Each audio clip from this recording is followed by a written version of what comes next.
एकदा संतांचा सहवास घडला, मी आणि माझेपणा कायमचा दूर जातो. जगद्गुरु तुकोबराय म्हणतात, संतांची भेट झाल्यामुळे माझं राहिलं नाही. आता माझं मन नमन अवस्थेवर येऊन पोहोचलं आणि माझं मन नमन झाल्यामुळे आता मला कुणी जगद्गुरु म्हटलं काय आणि आता मला कुणी शिव्या दिल्या काय, आम्हाला त्याचं काही वाटत नाही. जगद्गुरु तुकोबरायांची भाषा आहे, जोपर्यंत आम्हाला संतांचा सहवास नव्हता तोपर्यंत आम्हाला वाईट वाटत होतं, परंतु आता आम्हाला संतांचा सहवास घडला, आमचं मन राहिलं नाही. नमन झाल्यामुळे आता आमच्या अंगावर कुणी फुलं टाकले काय आणि आमच्या अंगावर कुणी उकळतं पाणी ओतलं काय, आम्हाला त्याचं काही वाटत नाही. पारमार्थिक साधना करत असताना जगद्गुरु तुकोबराय एका साधकानं महाराजांना प्रश्न विचारला, महाराज तुम्ही देहू गावामध्ये राहता, देहू गावामध्ये काही माणसं तुमची स्तुती करतात आणि काही माणसं तुमची निंदा करतात. मग महाराज त्या साधकानं विचारलेला प्रश्न आहे, जी माणसं महाराज तुमची स्तुती करतात ती माणसं तुमच्या जवळची आहेत आणि जी माणसं तुमची निंदा करतात ती माणसं तुमच्यापासून फार लांबची आहेत, अशा तुमच्या मनामध्ये काही भावना दाटलेल्या आहेत का? त्यावेळेला जगद्गुरु तुकाराम महाराजांनी माऊलीची एक ओवी त्या साधकाच्या हातामध्ये दिली. गायीची तृषा हरू का व्याघ्र विष होणे मारू, नदीच्या पाण्यावर ज्या वेळेला एखाद्या दिवशी गाय पाणी पिण्याकरता येते, दादा त्यावेळेला नदीचं पाणी असा कधी विचार करत नाही. गाय आहे, पवित्र आहे, जगाला दूध देते, म्हणून गायीला पाणी पिऊ द्यायचं. आणि त्याच नदीच्या पाण्यावर ज्या वेळेला वाहक पाणी पिण्याकरता येतो त्यावेळेला नदीचं पाणी असा कधी विचार करत नाही. वाहक आहे, जगाला त्रास देणार आहे, म्हणून वाघाला विष होऊन मारायचं. अरे गाय आली तरी नदीचं पाणी पाणीच आहे आणि वाहक आला तरी नदीचं पाणी पाणीच आहे. तसं जगद्गुरु तुकाराम महाराज म्हणतात, आम्हाला कुणी जगद्गुरु म्हटलं तरी तो समाज आमचाच आहे आणि आम्हाला कुणी शिव्या दिल्या तरी तो समाज आमचाच आहे. पारमार्थिक साधना करणाऱ्या माणसाला माणसं नावं ठेवत असतात. जगद्गुरु तुकोबराय म्हणतात, आम्हाला सुद्धा नावं ठेवली जातात. आता आम्ही संबंध महाराष्ट्रभर कथा कीर्तन करत फिरतो, आम्हाला सुद्धा काही नावं ठेवणारी माणसं कमी आहे. आता एवढी आम्ही महाराष्ट्रभर कीर्तन करतो, आमची कीर्तनं सगळ्यांनाच आवडतात असं काही नाही. कुणाला कीर्तन आवडतं, कुणाला नाही आवडत. एखाद्याला जर आमचं कीर्तन नाही आवडलं तर घरी जाताना ते म्हणत असतात, कुणी बोलावलं होतं याला कधी कीर्तन भेटलं होतं की नव्हतं. अशी बोलणारी, आम्हाला बोलणारी सुद्धा माणसं का या जगात कमी नाहीत. मला असं वाटतं संबंध महाराष्ट्रात बऱ्याच ठिकाणी कीर्तनकाराला हार घालण्याकरता तो विमान ठेवलेलं असतं. बा विमान पाहिलं असेल, बटन दाबले की ते विमान सर्र करत येतं.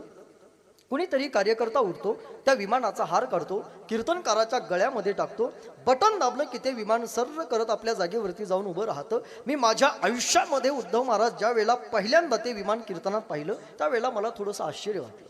आणि कीर्तन संपल्यानंतर मी कार्यकर्त्यांना म्हटलं, हे काय आहे? मी काय म्हटलं, हे काय आहे? कार्यकर्त्यांनी मला काय उत्तर द्यायला पाहिजे होतं? मी त्याला म्हटलं, हे काय आहे? त्यावेळेला तो कार्यकर्ता म्हटला, महाराज तुम्हाला माहित नाही का तुकाराम महाराजांकरता विमान आलं होतं? तो मला काय म्हणाला, महाराज तुम्हाला माहित नाही का तुकाराम महाराजांकरता मी म्हटलं, महाराज मी आहेस का तू आहेस? मला माहित नाही का तुकाराम महाराजांना विमान आलं होतं? मग या विमानाचा आणि त्या विमानाचा संबंध काय? त्यावेळेला तो मला म्हणाला, महाराज तुकाराम महाराजांना जसं ते विमान आलं होतं तसं तुमच्याकरता हे विमान आहे म्हटला. आता हे ऐकल्यानंतर तरी मी गप्प बसायला पाहिजे होतं ना, तरी परंतु गप्प बसेल तो महाराज कुठला? मी त्याला म्हटलं, काय भल्या माणसा काय बोलतोस? तुकाराम महाराजांना जसं ते विमान आलं तसं आमच्याकरता हे विमान आहे. मी म्हटलं, लेका अरे तुकाराम महाराजांना आलेलं विमान खरं होतं, हे लाकडाचं खोटं विमान आहे. मग तो म्हटला, महाराज तरी कुठं खरं आहे? म्हणजे आम्हाला सुद्धा लोक काय बोलतील सांगता येत नाही. चांगलं काम करणाऱ्या माणसाला माणसं त्रास देत असतात, तरी सुद्धा चांगलं काम चांगल्या माणसानं कधी थांबवायचं नसतं. मी असं प्रामाणिकपणे म्हणेल, समाजानं त्रास दिला म्हणून जर तुकोबराय थांबले असते तर गाथा आपल्याला मिळाला नसता.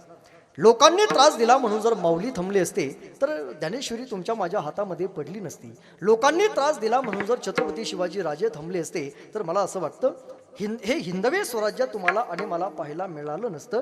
जगद्गुरु तुकाराम महाराजांच्या कीर्तनामध्ये स्वराज्य मिळवण्याकरता छत्रपती शिवाजी महाराज 2-2 तास कीर्तनामध्ये येऊन बसायचे. काय विचार असेल? त्या काळामध्ये महाराजांना सुद्धा त्रास देणारी माणसं कमी नव्हती. महाराज सुद्धा तुकाराम महाराजांच्या कीर्तनामध्ये आल्यानंतर छत्रपतींना सुद्धा समाज नाव ठेवत होता. मला असं वाटतं मोठी माणसं आहेत, चांगलं काम करणारा माणूस चांगलं काम कधीही थांबवत नसतो आणि ते थांबवायचंही नसतं. 2-2 तास छत्रपती शिवाजी राजे जगद्गुरु तुकाराम महाराजांच्या कीर्तनामध्ये येऊन बसायचे. मला असं वाटतं गावातलं एखादं पद जर एखाद्या माणसाला मिळालं तर माणसं कीर्तनात यायला टाळाटाळ करतात. तालुक्यातलं एखादं पद जर माणसाला मिळालं तर माणसाला कीर्तनाला यावंसं वाटत नाही. परंतु जगाचा अर्थात राजा 2-2 तास जगद्गुरु तुकाराम महाराजांच्या कीर्तनामध्ये येऊन बसत होता. असे राजे दादा आता आपल्याला शोधावे लागतात. शोधू कुठर धावू कसर मीच स्वतःला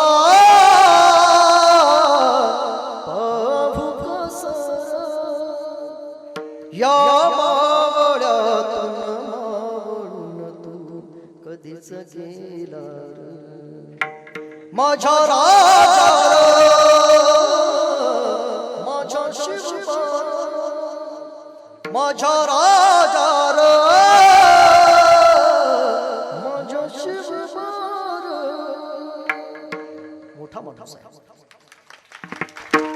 चांगलं काम करणाऱ्या माणसाला माणसं दादा त्रास देत असतात. मी असं म्हणेल, तुमचा रस्ता जर चांगला असेल, तुमचा मार्ग जर चांगला असेल, चांगल्या माणसानं चांगल्या रस्त्यावर चालत राहावं, चालत राहावं, चालत राहावं. नक्की एक दिवस आडवे येणारे माणसं बाजूला तरी होतील आणि तुमचा खरा परिचय जर त्या माणसाला झाला तर तीच आडवी येणारी माणसं तुमच्या बोटाला धरून त्या चांगल्या रस्त्यावर चालायला सुरुवात करतील. फक्त तुम्हाला चांगल्या रस्त्यावर अखंड प्रामाणिकपणे चालावं लागेल. समाज दादा त्रास देत असतो. जगद्गुरु तुकाराम महाराज म्हणतात, आम्हाला सुद्धा समाज नाव ठेवतो, परंतु आता आम्हाला कोणी नावं ठेवली काय आणि आमची कुणी स्तुती केली काय, आम्हाला त्याचं काही वाटत नाही. आता आम्हाला कुणी जगद्गुरु म्हणू द्या किंवा आता आम्हाला कुणी शिव्या देऊ द्या, आम्हाला त्याचं काही वाटत नाही. त्याचं कारण आता आमचं जे मन आहे ते मन राहिलेलं नाही, ते नमन अवस्थेवर जाऊन पोहोचलं. याचं कारण हरिदासाची आणि संतांची भेट आहे आणि आमचं मन नमन झाल्यामुळे संतांनी आम्हाला अद्वैत अवस्थेपर्यंत नेऊन पोहोचवलं. एकदा अद्वैत अवस्था मिळाली की आमच्या अंतःकरणातला मी आणि माझेपणा गेला. आणि महाराज म्हणतात, ज्या दिवशी माझ्या अंतःकरणातला मी आणि माझेपणा गेला त्या दिवशी माझ्या मुखातून शब्द बाहेर पडले अभंगाच्या पहिल्या चरणात.